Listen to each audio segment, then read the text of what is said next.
bom, Zanin? Como você está? Tudo bom, Thalita? E você? Tudo tranquilo? Tudo certo. Ô Zanin, se você me permite, vamos sair um pouquinho da pauta e trazer a mostra Ecos G22 para a gente já começar falando sobre, porque a mostra, pessoal, ela traz algumas produções ali que vieram um pouco depois da Semana de Arte Moderna. O Zanin me explicava na semana passada, aqui nos bastidores, inclusive, que o cinema não teve muito o que apresentar ali na semana, porque tinha uma produção pequena, inclusive, em 1922, né? Mas que depois disso, muita coisa foi produzida a partir do que foi pensado ali na semana, né? Então, conta pra gente um pouquinho sobre o cinema, como ele se encaixa, né, no que foi 1922, né? E sobre essa mostra especialmente. Legal, Thalita, porque a professora Márcia Camargo já deu uma situada boa, geral, na semana de 22. E acontece o seguinte, né?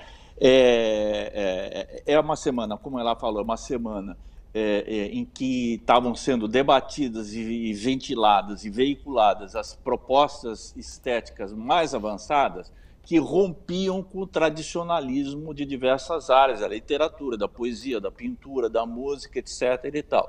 E nessa semana, semana de 3 dias, na verdade, né, mas que nós estamos discutindo até hoje, 100 anos depois, né, houve um grande ausente nessa semana, que foi o cinema.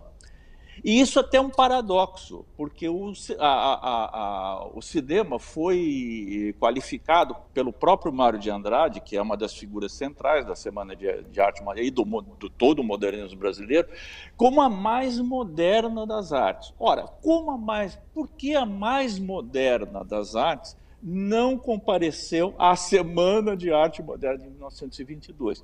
Por uma simples razão, porque na produção brasileira daquela época não havia filmes disponíveis que se enquadrassem nessa proposta de ruptura estética. Esses filmes vieram a surgir só tempos depois. Em 1929, São Paulo, Sinfonia de uma Metrópole, né, que é um filme modernista, e em 1931, Um Limite, do Mário Peixoto, que é também um filme modernista, que se enquadraria perfeitamente bem no programa da semana. Os dois se enquadrariam bem caso estivessem prontos naquela época, mas não estavam, aparecem depois. Então, o que acontece? Acontece no cinema brasileiro que os diretores de cinema, eles vão beber nas ideias da semana, das ideias progressistas da semana, e isso vai ter uma influência posterior na cinematografia brasileira. E tem uma outra coisa, a semana vai ser redescoberta, principalmente na figura de um ator principal, que é o Oswald de Andrade, pelos anos 60, porque a figura irreverente, inovadora, polêmica dele caía muito bem no espírito daquela época, dos anos 60, que eram anos revolucionários, anos de movimentos estudantis pelo mundo todo, Brasil inclusive, e uma época de grande progresso também nas artes. Então, o Oswald de Andrade acaba sendo, vamos dizer assim, resgatado nos anos 60, né? E junto com ele também o Mário de Andrade e outras figuras da semana. Quer dizer, o modernismo ele passa a ser de novo algo muito visível nos anos 60. Esse é o mérito dessa mostra, então, que eu quero recomendar para todo mundo, que chama-se 100 anos de Semana de Arte Moderna, que está no Centro Cultural Banco do Brasil, em mais de uma cidade, aliás. Está em São Paulo, está em Brasília e no Rio também. E no Rio de Janeiro, né, em datas diferentes, né? Então, entre os filmes que vão ser apresentados, que já estão sendo apresentados nessa mostra, tem justamente O Limite, do Mário Peixoto, que é um filme que mostra todo o diálogo entre esse jovem intelectual brasileiro, ele tinha 20 e poucos anos quando ele faz esse filme, né, e as vanguardas europeias, os filmes de vanguarda europeias. É um diálogo muito próximo. E é considerado uma das obras-primas do cinema brasileiro. Para você ter ideia, a Associação Brasileira de Críticos do Cinema, recentemente, faz uns 2 ou 3 anos, fez uma pesquisa entre os seus associados para ver os filmes brasileiros mais importantes de todos os tempos, e esse filme, Limite, foi eleito como o filme mais importante de todos os tempos do cinema brasileiro. Né? Então, ele tem essa atualidade, os críticos adoram esse filme, e ele é um filme a ser redescoberto mesmo. Foi um filme feito em 1931. Né? E para ilustrar isso que eu estou falando, quer dizer, essa atualização da semana nos anos 60, você tem um filme que tem um espírito totalmente modernista, que é a obra-prima do Glauber Rocha, que é Terra em Transe, que é um filme de 1967, também está nessa mostra, e que é um filme que incorpora todos, vamos dizer assim, as propostas de ruptura da semana de 22. Então é como se o Glauber Rocha se inspirasse nas propostas de 22, atualizasse aquilo para a época que ele estava vivendo, anos 60, e fizesse o mais profundo diagnóstico que eu conheço, assim, da estrutura profunda da sociedade brasileira naquele momento. Quer dizer, é um filme que aparece 3 anos depois do golpe militar de 64, e o Glauber tenta, através desse filme, através de uma alegoria maluca, assim, no bom sentido do termo, né, entender quais são as raízes profundas de uma sociedade que estava num caminho de progresso, né, no governo João Goulart, estava num caminho de progresso das classes populares e tudo mais, e, de repente, esse governo é derrubado e não existe nenhuma resistência contra esse golpe, praticamente nenhuma resistência a essa descontinuidade democrática que enterrou uma das grandes oportunidades de emancipação que o povo brasileiro já teve. Esse filme trata de tudo isso, inspirado lá das ideias de 1922. Tem outros filmes também que mostram esse diálogo entre os tempos mais próximos nossos e os tempos da semana. Por exemplo, o Macunaíma, do Joaquim Pedro de Andrade, é adaptado da obra de Mário de Andrade, que é o romance que ele chamava de Rapsódia, que é um romance de 1928. E o Macunaíma é feito em 1968. E também é uma releitura da época. Isso é interessante, como você pega obras do passado, você recupera essas obras, mas você relê essas obras com a atualidade do tempo presente em que elas são feitas. Né? Então, por exemplo, no Macunaíma, do Joaquim Pedro de Andrade, que é genial o filme, né? Maravilhoso, é um filme tropicalista, com cores tropicalistas e tudo mais, ele incorpora alguma coisa que o Mário de Andrade não tinha feito no romance original, que é a presença da guerrilha urbana, que era uma questão da época em que o filme do Joaquim Pedro estava sendo falado, estava sendo feito, né? Tem o filme da Norma Ben, o Eternamente Pagu, por exemplo, que recupera a figura da Pagu, que é o apelido da Patrícia Galvão, né, que foi um grande nome feminino da Semana de Arte Moderna, de todo o modernismo, né? E tem vários outros filmes, por exemplo, O Homem do Pau-Brasil, também um filme do Joaquim Pedro de Andrade. Ele recupera a figura histórica de uma maneira bastante imaginária do Oswald de Andrade. Para você ver a criatividade desse filme, eu só te dou uma informação. O personagem Oswald de Andrade é representado ora por um homem, ora por uma mulher, que é a Ítala Nandi, né? Como se fosse um personagem macho-fêmea, vamos dizer assim, né? Personagem híbrido. Né? Então, só para dizer o seguinte, né? Que essa mostra de cinema, primeiro, que traz filmes de muita qualidade. A maior parte desses filmes são filmes assim, muito bons, são filmes super atuais, são filmes assim, muito gostosos de serem vistos. E mostra exatamente essa questão da atualidade das ideias de 22 no nosso presente. né? Você puxou de uma maneira muito legal a ideia do nosso presente. Agora, quer dizer, nós estamos vivendo uma época assim de estupidez, né? De conservadorismo assim rançoso e tudo mais. Então, essas ideias de 22, reatualizada pelas ideias dos anos 60, elas fornecem um antídoto muito interessante para essa burrice generalizada que está sendo proposta para o país, para esse reacionarismo, tanto moral, como estético, como político, que está no nosso atual horizonte. Sim. Aliás, pessoal, a mostra Ecos de 1922 está no CCBB, Centro Cultural Banco do Brasil. É só vocês entrarem no ccbb.com.br, tem ali tudo certinho, explicadinho, e daí também com as datas, olha só, até dia 7 de março, em São Paulo, daí depois vai para o Rio de Janeiro, 10 de março a 4 de abril, e depois para o Distrito Federal, 19 de abril até 8 de maio, então a mostra vai passar por essas 3 capitais, é isso.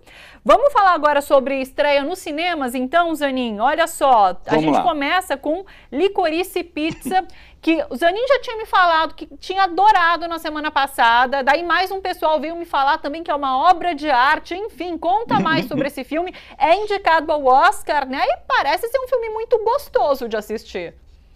Tá, é uma delícia de filme, é uma delícia. A gente saiu, nós fomos para São Paulo assistir numa sessão de imprensa, né, que eles passam o filme antes para a gente que poder escrever quando os filmes estrearem, né, e nós estamos encantados do cinema, sabe? É uma coisa assim que te dá uma leveza, assim, nesses tempos que a gente anda com tanto peso em cima da gente. É um filme assim que te dá uma leveza muito grande. E ao mesmo tempo não é aquele filme que te dá uma leveza porque ele é escapista, que é um filme bobinho e tudo mais. Nada disso. Ele é um filme extremamente inteligente, aliás, feito por um dos diretores mais inteligentes de Hollywood, né? É um cara que recupera ideias do que se chamou numa certa época a nova Hollywood, né? Que era um grupo de diretores que estavam dentro da indústria hollywoodiana, mas não aceitavam, eles subvertiam assim, o conservadorismo daquela indústria hollywoodiana e faziam coisas geniais, tipo Scorsese, Coppola, sabe? Eram diretores assim, com ideias inovadoras e que se valiam daquela parafernália industrial de Hollywood para fazer os seus filmes e transmitiam suas ideias subversivas em filmes aparentemente comerciais, né? Esse Paul Thomas Anderson, que é um homem de uma outra geração, mas ele faz exatamente a mesma coisa. Ele tem filmes assim que são muito interessantes. Boogie Nights é um filme anterior dele, né, que é sobre a história de um ator pornô, a ascensão e queda de um ator pornô em Los Angeles, né? Ele tem um filme chamado Magnolia, que é um filme também, eu recomendo para todo mundo, esses filmes vocês acham nos programas nas plataformas de streaming com a maior facilidade. O Magnolia é uma história coletiva, são vários personagens, são 9 personagens na verdade, e que começam com histórias individuais e você vê como essas histórias depois vão sendo cruzadas uma com a outra. É um filme inteligentíssimo. E nesse filme que a gente está comentando, o Licorice Pizza, é um filme assim que começa, você fala, no que vai dar essa história? Porque aparentemente é uma comédia romântica, né, com 2 personagens principais. Um é um garotão de 15 anos e outro é uma menina um pouco mais velha, de 20 e poucos anos, né? E o rapaz se interessa por ela e começa a paquerar a menina, tal, mas ela não dá muita bola, fala, você é uma criança, sai para lá, né? A menina de 20 e poucos anos não vai se interessar por um rapazinho de 15 anos. Mas, enfim, o filme é todo baseado nessa aproximação e afastamento dos dois, né? E a dupla de atores é fantástica. Esse garoto, que é o Cooper Hoffman, ele é uma descoberta. E a menina, que é essa Alana Haim, ela é uma cantora e atriz. Ela é música e atriz. Essa é uma descoberta. Essa menina, quando ela entra na tela, Thalita, a tela mal comporta o tamanho dela. É um brilho. Ela não é particularmente bonita, ela não é particularmente... É uma menina que parece uma menina comum. De repente, ela toma conta da tela. Você não tem olhos para mais nada. É uma coisa impressionante. Tem atores e atrizes que têm esse negócio, assim, essa relação com a câmera, que é privilegiada. A gente, no jargão do cinema, a gente fala, a câmera gosta delas, né? E a câmera gosta dessa garota, né? E você fica fascinado, porque a personagem dela também é encantadora, porque ela é cheia de atitude, ela toma iniciativa de tudo, ela brilha, ela dirige um caminhão, ela é uma coisa louca. E as histórias vão se encadeando e vão entrando personagens que são personagens decalcados de astros de Hollywood, né? As pessoas que são cinéfilos vão identificar algumas referências lá, mas também quem não for cinéfilo vai gostar do filme do mesmo jeito. E eles se metem assim em aventuras. Por exemplo, esse garoto de 15 anos, ele é candidato a ator, mas ele precisa ganhar grana. Então ele se mete a ser um empresário da fábrica de uma fábrica de colchões de água, né? E que com a crise do petróleo vai para falência, porque a coisa é ambientada nos anos 70, que tem a crise do petróleo lá, que fez o combustível ir para as alturas, né? E proporcionou uma crise geral, não só do transporte, mas de todos os derivados de petróleo, né? Então ele vai fazer, ele muda de ramo, e ele vai abrir um bar com joguinhos eletrônicos, e tudo isso com a menina, com a Alana, ajudando ele, mas também rivalizando com ele. É encantador o filme.